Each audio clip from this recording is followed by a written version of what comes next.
Welcome to the StortzCenter Podcast, hosted by the 2018 Nebraska Sportscaster of the Year, Dustyn Stortzum. Good afternoon, ladies and gentlemen. March 24th, a beautiful, sunny, 50-degree weather outside here in Nebraska for today's podcast. I'm your host, Dustyn Stortzum. Appreciate you guys joining into today's podcast. You can listen to the podcast on Anchor.fm, Spotify, and Apple Podcast. If you want to see the visual version, head on over to my YouTube channel at StortzCenter Podcast is where this one is going to be at. I've switched over to a different account on YouTube where you guys can catch all the archives of the podcast that you want to listen to. But we have some very serious news out of China today. Even with the coronavirus outbreak going on across the world right now, we have seen other diseases now starting to turn their heads. Cases of the swine flu and bird flu have already been reported in India and other countries. Now, a man from China has tested positive for hantavirus. China's Global Times tweeted that the man from Yunnan died while on his way back to Shandong province for work on a bus on Monday. The 32 other people on the bus have also been tested for this virus. According to the CDC, hantaviruses are a family of viruses which are spread mainly by rodents and can cause varied diseases in people. The disease is not airborne and can only spread to people if they come in contact with urine, feces, and saliva of rodents, and less frequently by a bite from an infected host. Early symptoms of HPS include fatigue, fever, and muscle aches, along with dizziness, headaches, chills, and abdominal problems. If left untreated, it can lead to coughing and shortness of breath, and it can also be fatal. The mortality rate is 38%. HPS cannot be passed on from person to person. So that is the good news in all of this. Cannot be passed from person to person, and it is not a new disease. So something that hopefully doesn't, mutate into something that can be passed from human to human, because that 38% mortality rate is very, very high, and hopefully something like that does not mutate. A man in Phoenix is dead, and his wife is in critical condition after self-medicating attempt to treat coronavirus. Medical toxicologists and emergency physicians are warning the public against the use of inappropriate medications and household products to prevent or treat COVID-19. In particular, Banner health experts emphasize that chloroquine, a malaria medication, should not be ingested to treat or prevent this illness. They said in a statement, given the uncertainty around COVID-19, we understand that people are trying to find new ways to prevent or treat this virus, but self-medicating is not the way to do so. The last thing that we want right now is to inundate our emergency departments with patients who believe they found a emergency, a new emergency medication or something that could save their lives if it has not been proven that it will. So please do not put your lives in danger. Please do what the doctors say. Get yourself tested. Call your local doctor. Make sure you can get a COVID-19 test. I know it's hard to do right now with the limited number of testing that we have, but please take the right steps. Do not just be putting fish tank cleaner in your body, okay? It's not good.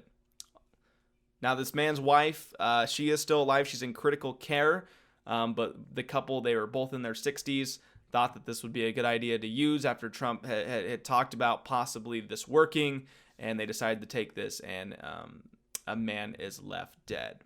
Some interesting news. The Lucky Devil Lounge Strip Club in Portland, Oregon was forced to temporarily close due to COVID-19. Now, they've pivoted to a food delivery service called Boober Eats. Bartenders have now moved to answering phone calls for deliveries. The dancers actually deliver the food to your house, and the security guards drive them. This is awesome. I watched a YouTube video on it. This is great. They have been charging the same prices for the food, but they do charge a $30 service fee to have the dancers show up to your house. I mean, it helps the dancers make money.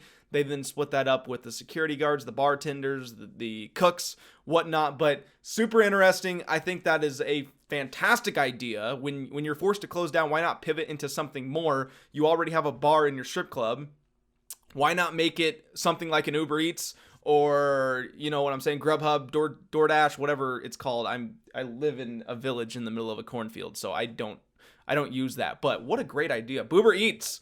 If you're in the Portland, Oregon area, I suggest y'all go out, get some Boober Eats, okay? Get some Boober Eats, get your favorite, dancer to come out, deliver you some food, and support your local businesses, folks. I can't say that enough. Go support your local businesses. They're struggling right now with not being able to have people come in and eat their food. So please, if you can, order out, support your local businesses, and help out your local strip clubs, okay? Moving on to sports, the Carolina Panthers have released their MVP quarterback, Cam Newton. He was a number 1 overall selection in the 2011 draft. Their general manager, Marty Herney, I think is his name, Herney, said in a statement, Cam has meant a lot to this organization and the Carolinas. Everyone saw his performances on the field, and I had the privilege of seeing how hard he worked off the field and his commitment to this team when no one was watching. He's the ultimate competitor, and it physically hurts him to lose.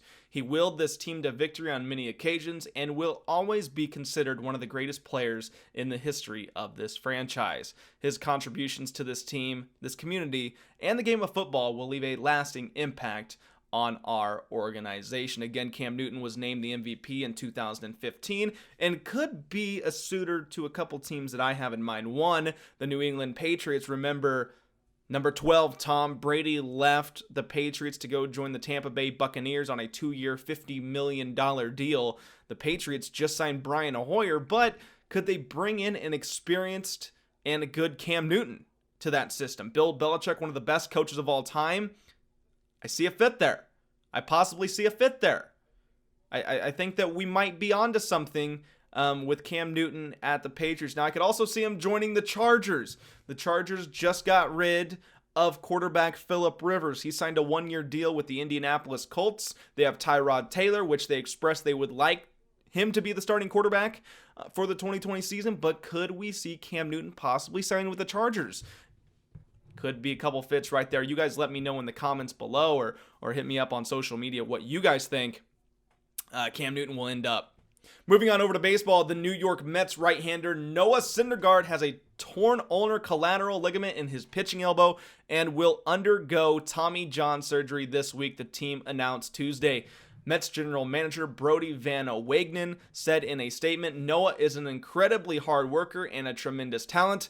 While this is unfortunate, we have no doubt that Noah will be able to return to full strength and continue to be an integral part of our championship pursuits in the future. Syndergaard threw a career-high 197 2/3 innings last year, while his ERA was a career worst 4.28. He is the second high-profile pitcher, to need Tommy John surgery in recent days, with Boston Red Sox Chris Sale also confirming he will undergo the elbow reconstruction surgery. So certainly, I guess if this was the year to do it, might as well. The season's going to be cut short with COVID-19, and if you can get all those, if players need those minor surgeries or even a major one like Tommy John, this would be the year to have it. Moving back into college football now, a sad story, and I can't stand the NCAA, although this might not really be all their fault. Clemson quarterback Trevor Lawrence and his girlfriend Marissa Mowry said NCAA rules have stopped them from raising funds to aid coronavirus relief. Mowry is a soccer player at Division II Anderson University in South Carolina. She set up a GoFundMe page for COVID-19 relief, raising over $2,000, but she announced Monday on her Instagram account that she was forced to shut it down. She said, unfortunately, though, Trevor cannot be a part of this anymore due to compliance and some rules, so he can't help out anymore, she said in a video. Also, we have to take down the GoFundMe page. Now, the NCAA did come out with a statement saying that they did not ask Trevor Lawrence to take down his fundraiser for COVID-19 patients and their families. They said, we continue to work with member schools so they have the flexibility to ensure that student athletes and communities impacted by this illness are supported, and we applaud Trevor for his efforts. The NCAA Board of Governors encourages conferences and schools to make decisions and take action in the best interest of student athletes and their communities. In addition, the NCAA Board of Governors directs Division I, Division II, and Division III to consider necessary adjustments to or waivers or rules where appropriate. So it was actually the school, Clemson's compliance board, that decided that this needed to be taken down.